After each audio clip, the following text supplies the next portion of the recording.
Hello and welcome to my first Let's Play on YouTube. My name is Planes and, well, I'm going to play Kerbal Space Program today. As you can obviously see from the screen we are already in. And since it's my first try, I'll ask of you not to judge me too hard. I have already played around in Kerbal Space Program a lot, as you might see. I have gathered quite a bunch of experience, but for you guys, I have started a new game. Fresh and simple. Yeah.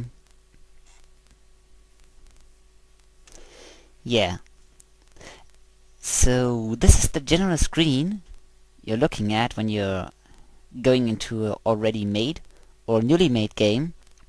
Since this is my first Let's Play, I'll also give it a little tutorial character, but not much. The thing I'm hovering above right now, which I'm highlighting here, is the tracking station. It is for monitoring your flights and keeping track of them. Hence why it's called tracking station. That is the vehicle assembly building here. It's for creating rockets, which you then launch at the launch pad. Well, quite logically. That's the spaceplane hangar, in which you create your planes and spaceplanes, which you then launch off the runway, which is directly next to it. That here is the astronaut complex, and in it you can obviously hire astronauts, which that can then select to fly on random and obviously select to fly on missions and do things. Yeah, and well, if they die, they die, so they're more your victims than your crew. For me, I've not really killed many astronauts so far, and that here does not yet have a function. It's said to be the mission control, but that's only a rumor. Nothing really hard facts yet, and the Kerbal Space Program developers have not yet told anything about that. Kerbal Space Program currently is in... It's not yet an open beta. Beta? I don't know how to say it. And since it is like that, well, it has a few bugs here and there and things that are not yet fully implemented, but as it is right now, it's a very, very enjoyable game. And a very physically hard, physical game. Or physics-related game. I don't know how many of you people that watch me, you very awesome people, have already played Kerbal Space Program, but those who do, they might notice that there's a lot of stock crafts and not many not stock crafts. This is because I have mods installed. I had to uninstall a couple because they did not work, but there's one craft that I have already built. This is our first try. I named it because it's for the Let's Play, and we're going to fly in it. Last time I did this take, I had a problem typing because, well, you might notice this from my accent. I'm not a natively English-speaking person. In fact, I come from Germany, and the series we're going to make, this Let's Play, well, I have a few goals with it, but this is not the right place to talk about them. I'm going to be talking about them when we're flying, doing this. With this plane here, as you might notice, I have a few goals. I want to beat 30,000 meters. Well, let's be more realistic and say 25,000, since the air up 30,000 meters high is very, very thin, and last time I tried this, I had a flame out, which wasn't fun. My plane ended up plummeting into the ground and leaving a trail of nice explosions, which I won't go and do again. And go faster than 6,950 miles per hour. I have it written here like that because, for some odd reason, Kerbal Space Program has the English keyboard in it, and every time I want to make a slash, this happens. And that's obviously not a slash, and I couldn't find a slash, so we'll stick with that. Without further ado, let's meet us at the runway, and we'll have a few other things to talk about.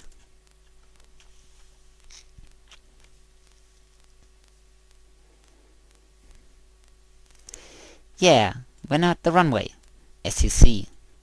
And some of you might have played Kerbal Space Program already, and they'll notice that I have this, the Far Flight System. This is part of, or rather, yeah, this is part of the Ferrum Aerospace Research plugin, and it makes a much more realistic atmosphere, for once, and also that makes flying planes more fun and harder, both.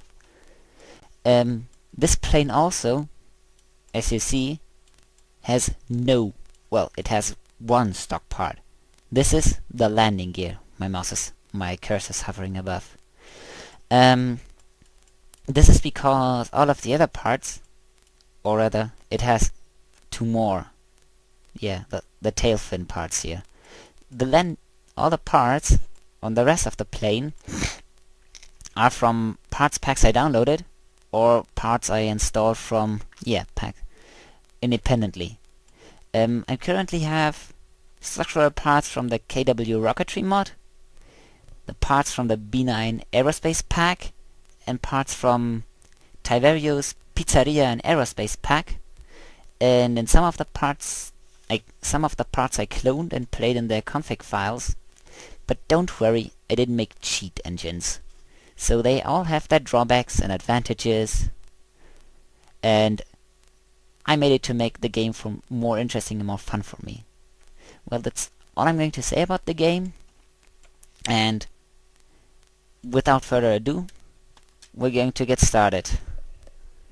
For those who are new to this game, you might see this here. This is the staging bar. Here it shows what kind of engines are running and how much fuel they have.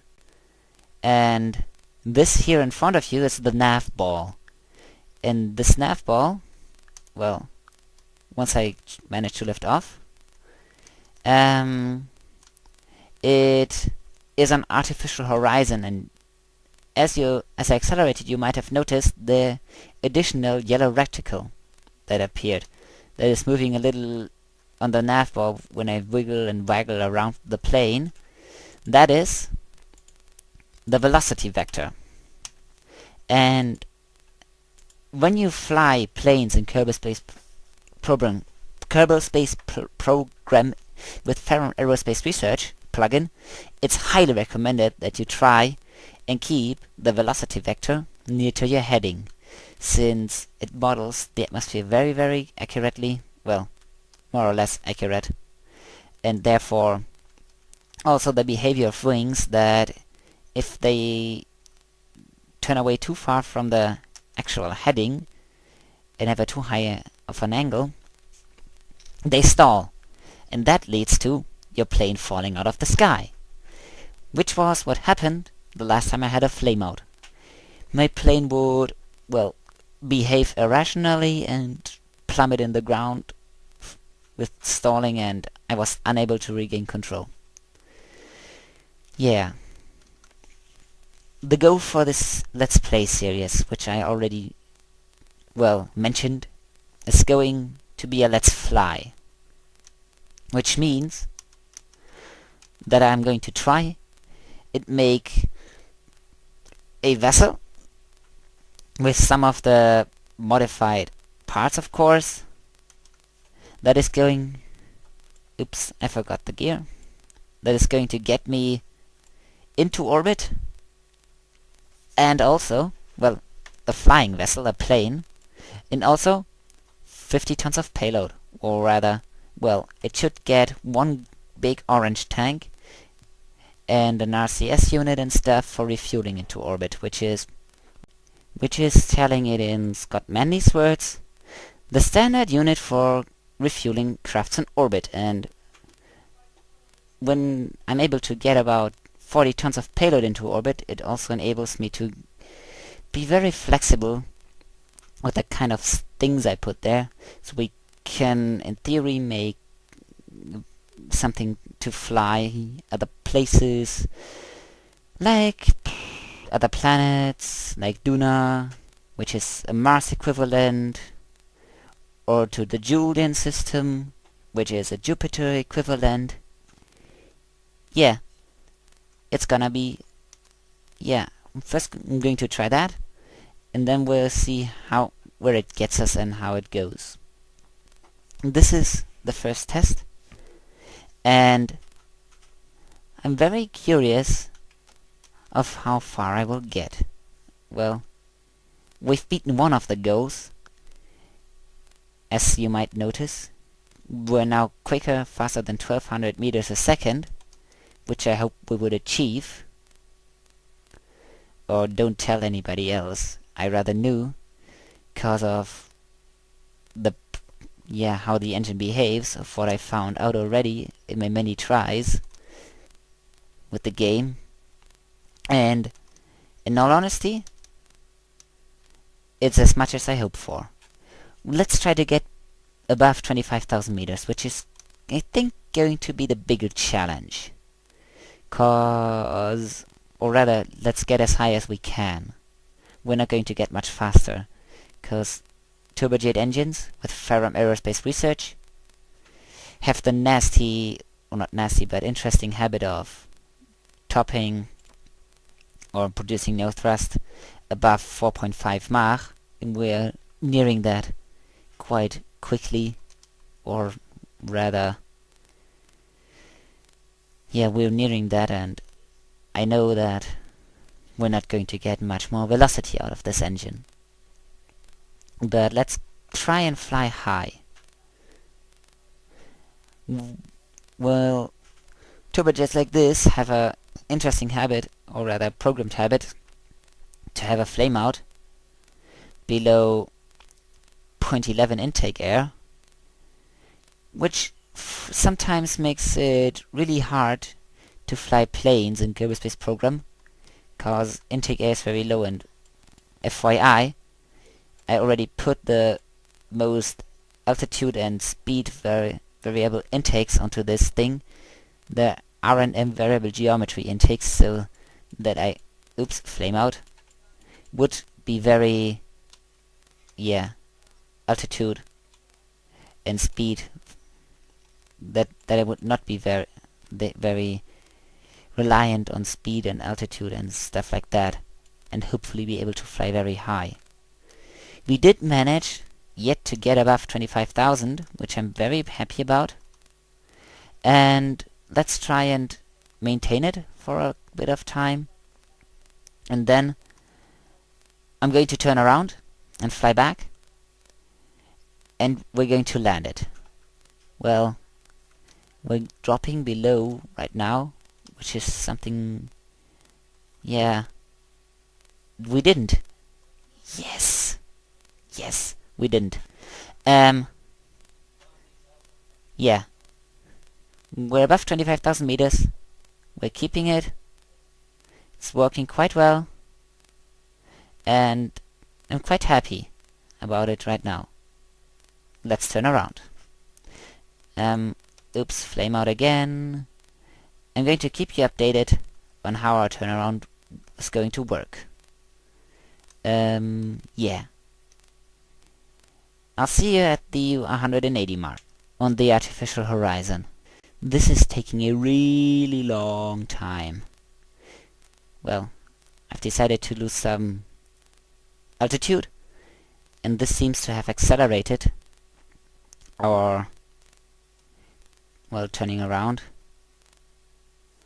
And I'll see you, we are at the 180 mark almost. I'll see you once we get back to our heading towards Kerbal Space Center. Laters. Okay, we're now successfully turned around. And let's go and head back to Kerbal Space Center.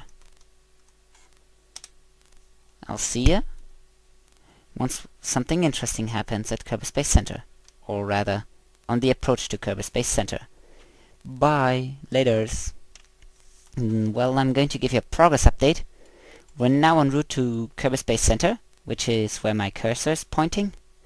And we're at cruising altitude and cruising speed and flying happily along. Not yet burning up in the heat we are creating because we're moving so quickly. These are the gorgeous re-entry effects that Kerbal Space Program renders, which are right now only visual, and it's really good that they're only visual, cause otherwise I'll probably burn my spacecraft right now, or rather aircraft. Well, I'm going to keep you while I cut away. I'm going to get back to you once we're on the approach to Kerbal Space Center. Okay. Well, where my cursor is now pointing, there is the Kerbal Space Center, which the game has not yet rendered, but we're on our more or less final approach. I'm soon going to cut the engines, and then we're going to cruise in, and from this point on I'm going to keep you updated on what happens here and there. Yep. Well, Kerbal Space Center Kerbal Space Program has now rendered the Kerbal Space Center, and well, we're now on the final approach to Kerbal Space Center. This will probably take about a minute, so please have the patience and bear with me. It's not going to take that long.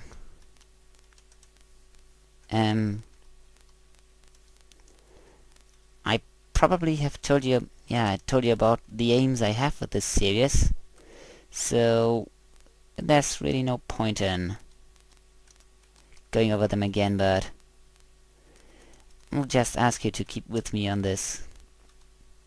And in this empty room right now, please, once the video is finished, leave a rate of it. It really helps me. Leave a like if you liked it. Subscribe if you want more. Any of this. And since it's a first let's play tutorial thingy I'm producing and making and uploading for you guys, I'm going to end this video. Once I've landed, I'm going to give you my thoughts about the game. Final approach. I'm still too high. Need to lose another 20 meters of altitude. There's my shadow. Oh, that's going to be a rough... No, it wasn't quite a rough landing. Let's turn off the brakes and cruise to a finish. Yeah. Kerbal Space Program. What do I think of it? I really think it's a fun game to play. It's a game you really have to put your head into, cause not everything with the game is simple and comes right at ya. Similarly, if you play other games. But it's really rewarding, for me at least, cause I like physics and I really like to do stuff. I like the game. You can buy it at kerbalspaceprogram.com. It costs around 15 euros. I think that's $20 or so. I might be wrong. It's not much. And you might wanna try and give it a shot or something. It's an interesting game to play. And that's it from me. Thanks for watching, guys. Bye, and tune in again. Oh, before we tune out, let's give this a name. Let's call it Runway, and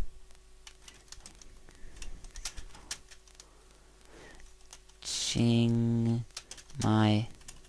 Oops. This is the interesting thing if you write on a German keyboard in English language.